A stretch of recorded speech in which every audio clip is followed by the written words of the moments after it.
Ward number 18 ની એક બેઠક પર યોજાયેલી પેટા ચૂંટણીમાં ભાજપના ઉમેદવારની ભવ્ય જીત થઈ હતી તો કોંગ્રેસ અને આપના ઉમેદવારની હાર થઈ હતી। સુરત મહાનગરપાલિકાના વોર્ડ નંબર 18 ની એક બેઠકના કોર્પોરેટરનું નિધન થતાં ત્યાં પેટા ચૂંટણી યોજાઈ હતી। પેટા ચૂંટણીને લઈ મતદાન થયા બાદ આજે એટલે કે 18 ફેબ્રુઆરીના રોજ મતગણતરી થઈ હતી, જેમાં ભાજપના ઉમેદવારોનો ભવ્ય વિજય થયો હતો। ભાજપના ઉમેદવાર જીતુ કાછડને 17,359 નો, કોંગ્રેસના ઉમેદવાર સંજય રામાનંદીને 10,273 વોટ મળ્યા હતા, જ્યારે આમ આદમી પાર્ટીના ઉમેદવાર સુરજ આહિરને માત્ર 1,917 વોટ મળ્યા હતા, જેથી સુરતમાંથી જાણે આપનું હવે પતન થશે તેવી ચર્ચા જોવા મળી હતી। તો જીત બાદ ભાજપના ઉમેદવાર જીતુ કાછડે મીડિયા સાથે વાત કરી હતી।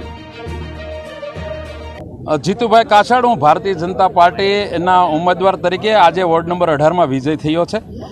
વોર્ડ નંબર 18ના ઇલેક્શનની અંદર ગુજરાત પ્રદેશના અધ્યક્ષ અને જળશક્તિ મંત્રી આદરણીય શ્રી સી આર પાટીલના સાહેબના માર્ગદર્શન હેઠળ અને સુરત શહેરના અધ્યક્ષ નિરંજનભાઈ ઝાંઝમેરા અને સુરત શહેરના સંગઠનથી લઈને અમારા દરેક બૂથ લેવલના કાર્યકર્તા આ ચૂંટણીના મેદાનમાં હતા અને ભારતીય જનતા પાર્ટીનો 7,086 વોટથી વિજય થયો છે અને આનો સંપૂર્ણ શ્રેય હું ભારતીય જનતા પાર્ટીના કાર્યકર્તાઓ અને વોર્ડ નંબરના 18ના મતદારોને આપું છું। કેવી રીતે મહેનત કરવામાં આવી હતી અને શું કામગીરી કરશે?